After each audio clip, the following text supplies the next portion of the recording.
বিসমিল্লাহির রহমানির রহিম। আসসালামু আলাইকুম ওয়া রাহমাতুল্লাহি ওয়া বারাকাতুহু। আজকে হলুদ সন্ধ্যা। বিশেষ করে আমার বন্ধু মাহবুবের আজ গায়ে হলুদ, আগামীকালকে শুক্রবার তার বিবাহ।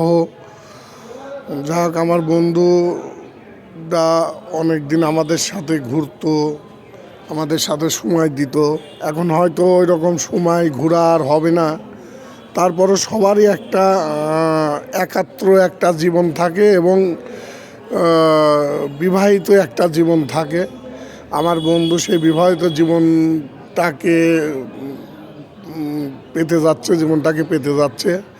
যাই হোক, আল্লাহর কাছে দোয়া করি আমার বন্ধু যেন তার দাম্পত্য জীবন সুখের হয় এবং তারা একে অপরের বিপদ আপদ দুজন মিলে একই সাথে থেকে জীবন পরিচালনা করতে পারে।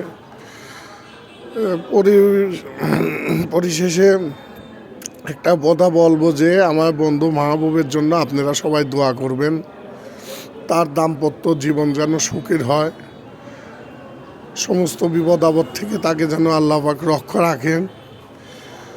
আজ বৃহস্পতিবার 2 তারিখ,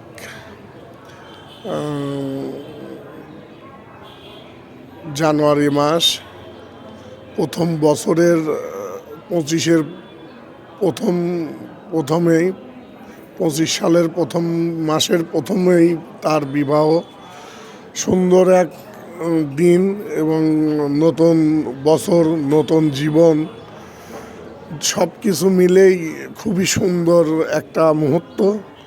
আমরা সবাই আমার বন্ধুর আজ গায়ে হলুদ, আমরা সবাই একসাথে তার সঙ্গে আনন্দ আড্ডা করতেছি। আজকে রাতে গায়ে হলুদ দেওয়া হচ্ছে তাকে, আগামীকাল শুক্রবার তার বিবাহ। যাই হোক, আল্লাহর কাছে দোয়া করি আমাদের পক্ষ থেকে এবং আমার নিজের ব্যক্তিগত থেকে এবং মন থেকে তার জন্য আল্লাহ রাব্বুল আলামিনের কাছে দোয়া করি তার জীবনটা যেন সুখের এবং শান্তি হয়। সে যেন তার দাম্পত্য জীবন যেন একে অপরের সঙ্গে মিলেমিশে জীবনযাপন করতে পারে। আর আমার বন্ধুদের ভিতরে আর একজনই আছে, সে হচ্ছে কাজল। আমার বন্ধুর ভিতরে 2 জন বাদ ছিল বিবাহ করা, তার মধ্যে মাহবুব বিবাহ করতে চলছে এবং আল্লাহ বাসা রাখলে ইনশাআল্লাহ আগামীকাল তার বিবাহ। আর এখন খালি বিবাহ করার ভিতরে বাদ আছে কাজল। যাই হোক, ওটাকেও আমরা দিয়ে দিচ্ছি অতি তাড়াতাড়ি। তো যাই হোক, সবাই ভালো থাকবেন। আসসালামু আলাইকুম।